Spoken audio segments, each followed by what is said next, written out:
ही महिला कर्मचारी नेमकी का चिडली असेल? काही गेस करू शकाल?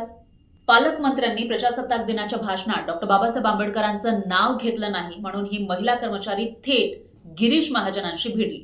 बाबासाहेबांचं नाव आहे जो संविधानाला कारणीभूत आहे, त्याला तुम्ही संपवायला निघालाय. पालकमंत्र्यांना डॉक्टर बाबासाहेब आंबेडकरांच्या नावाचा विसर कसा काय पडला?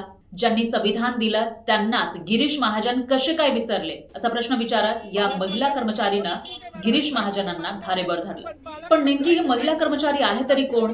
आणि नाशिकच्या प्रजासत्ताक दिनाच्या कार्यक्रमामध्ये नेमकं काय घडलं, कशामुळे घडलं आणि हा सगळा प्रकार झाल्यानंतर या महिला कर्मचारीचं नेमकं काय झालं त्याचा आढावा घेऊयात या व्हिडिओमधून. मी माती काम करीन पण बाबासाहेबांची ओळख पुसून येणार मला सस्पेंड करायचं करू शकता. मॅडम, बाबासाहेबाला संपवायचं काम करायचं नाही. 26 जानेवारी 15 ऑगस्ट मध्ये मी नाही मानत, पण लोकशाही मॅडम तुम्ही सुद्धा संविधानामुळे आहात. पालकमंत्री सुद्धा पालकमंत्री संविधानामुळे आहे. तुम्ही खाता त्या भाकरीवर बाबासाहेबांची सही आहे, हे कडूबाई खरात यांचं गाणं महाराष्ट्रात प्रसिद्ध आहे. पण त्याच बाबासाहेब आंबेडकरांचं नाव साधं भाषणात घेतलं नाही म्हणून ही वन कर्मचारी महिला संतप्त झाली. गिरीश महाजन जे भाजपचे मोठे नेते आहेत, मंत्री आहेत, त्यांना जाब विचारणाऱ्या या महिलेचं नाव आहे माधवी जाधव.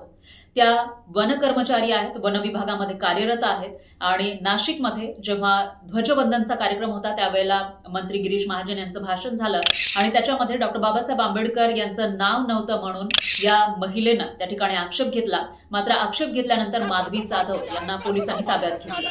आपल्याला सस्पेंड केलं तरी चालेल पण माफी मागणार नाही या भूमिकेवर ही कर्मचारी महिला ठाम राहिली. या सगळ्या प्रकारामुळे प्रजासत्ताक दिनाच्या कार्यक्रमामध्ये काही काळ गोंधळाचं वातावरण होतं आणि माधवी जाधव यांच्या आक्षेपानंतर गिरीश महाजन, मंत्री गिरीश महाजन यांनी स्पष्टीकरण सुद्धा दिलेलं आहे आपल्या भाषणावरून आणि दिलगिरी सुद्धा व्यक्त केली.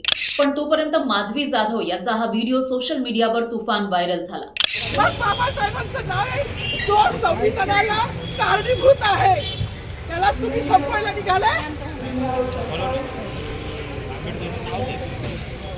पालकमंत्र्यांची फार मोठी चूक आहे मॅडम, माफी मागणार नाही पण पालकमंत्र्यांनी चूक पदरात घ्यावी.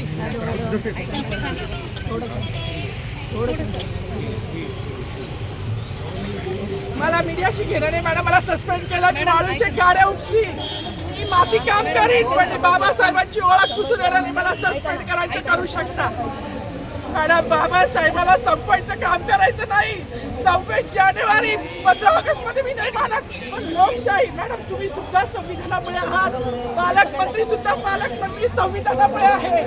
कोणताही जाती भेद नाही, सगळी समानता त्यांनी दिली आहे. बाबासाहेबांचं नाव आता तरी भाषणात येईल, मग तरी भाषणात येईल. ज्या लोक संविधानाला लोकशाहीला कारणीभूत नाही त्यांची नावं वारंवार घेतली गेली, मग जो संविधानाला कारणीभूत आहे तो प्रजासत्ताक दिनाचा जो मानकरी आहे त्याचं नाव भाषणात का नाही? 26 जानेवारी प्रजासत्ताक दिन, ज्या दिवशी देशभरामध्ये संविधान लागू झालं, संविधानाचं राज्य आलं आणि या दिवशी प्रत्येक ठिकाणी वेगवेगळे कार्यक्रम आयोजित केले जातात आणि मुख्यतः जिल्हा मुख्यालयामध्ये पालकमंत्र्यांच्या हस्ते ध्वजवंदन केलं जातं, ते भाषण करतात. आणि असाच कार्यक्रम जेव्हा नाशिकमध्ये घेतला त्यावेळेला गिरीश महाजन यांनी आपल्या भाषणामध्ये डॉक्टर बाबासाहेब आंबेडकरांचा उल्लेख केला नाही असं म्हणत या महिला कर्मचारीनं आपली नोकरीच थेट दावणीवर बांधली. तर या महिला कर्मचारीच्या भूमिकेविषयी तुम्हाला नेमकं काय वाटतं, कॉमेंटमध्ये नक्की कळवा.